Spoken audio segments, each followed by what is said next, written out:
She decides to record a message for her mother, who is under palliative care in the hospital because her liver was ruined by all the drinking. However, Claire ends up deleting the video. Afterward, she finds the mice in the lab and decides to free them, but they refuse to go away. With 16 hours to go, the group starts having trouble staying awake. Ray slaps his cheek to get rid of the drowsiness because he's already used all his salts, and soon he starts bothering the others, asking them to share theirs, but nobody wants to help him. Meanwhile, Amir continues to run tests in the exam room with the two bodies, and suddenly Burke sits up behind him. However, when Amir turns around, she's still down and dead, which means he's starting to experience hallucinations. In the rec room, Claire stares at the wall while she continues to hear her mother's voice. Darkness takes over her vision as she remembers her creepy childhood room, but before she gives in, Marcus snaps her out of it. Claire can't understand how Marcus is doing so well, so he shows her a scar on his leg that he got during a serious hiking accident, saying the body will always push through when it needs to survive. Afterward, Claire goes to Burke's office and looks at the brain scans before checking her patient file. She discovers notes that talk about the destructive behavior and despair in her life, which made her a perfect candidate for high-risk trials. Later, Claire finds Vanessa using fire to stay awake, saying she refuses to give up. In the bathroom, Marcus is whistling and hears someone whistle back, although he's supposed to be alone. Then he turns on the tap, only to discover the water doesn't make noise when it falls.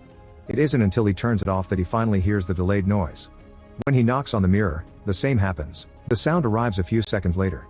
Scared, Marcus leaves the bathroom and hears the whistling in the corridors.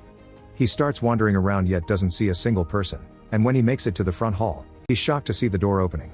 Marcus goes through the door and into a deep darkness, and a moment later the others find him dead on the floor because the hallucination made him fall asleep. There are still 15 hours to go, so everyone worries. The next day, Burke informs the group that the parameters of the trial have changed and now the company wants to know how long the group can stay awake. They are forbidden from trying to sleep, and if they feel too tired they must inform Burke or a nurse. After Claire takes the new dose, she's put in an MRI machine, which makes her very anxious because she's claustrophobic. The darkness and the weird noises bring back horrible memories of her drunk mom telling her off and refusing to let her out. Terrified, Claire begs for the test to stop, but it keeps going until the end. Time continues to pass and the group gets more and more concerned about the lack of sleep, not to mention how high the medicine dose is getting. Burke reminds them they're free to leave at any point, but also announces that every person who stays until the end will get a bonus of 30,000 euros. Most of the group loves the idea and starts cheering, but Claire and Amir are still wary, believing there's always a catch. The group starts playing music and drinking champagne to celebrate, and Allison convinces Claire to dance with her. However, Claire starts to yawn multiple times in a row, so she leaves to inform Burke. Then Ray yawns as well, so Burke interrupts the celebrations and sends everyone to drink water. Afterward, Burke calls her superiors again, explaining the participants' immune systems have gone haywire. She wants to end the trial early, but the higher-ups refuse and order her to keep upping the dose. Meanwhile, the participants are keeping each other awake by chatting, however Claire starts to doze off. Allison immediately snaps her out of it and asks her about her plans for the money, but Claire is very dismissive and hurts her feelings, so Allison leaves the room. Since the moment was ruined, Amir leaves as well, and as he takes the corridor, he overhears Burke tell her bosses she refuses to take responsibility for whatever happens next. After she leaves her office, Amir sneaks inside and looks at the test results on her computer, discovering the brain inflammation.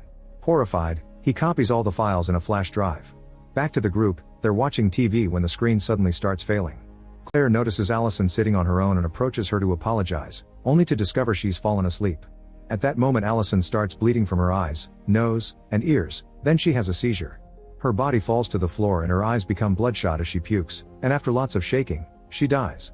When Burke sees this, the facility's computer announces that there has been a security breach and from now on they'll be under lockdown protocol. An alarm starts ringing through every room and the lights turn red as the computer starts the countdown, so Burke and the participants immediately run away. The door is already closing, but Burke tries to cross anyway, causing her to get stuck and severely hurt by the heavy metal. The group drags her out, but it's too late. Burke apologizes and dies while the door closes, leaving the participants stuck inside.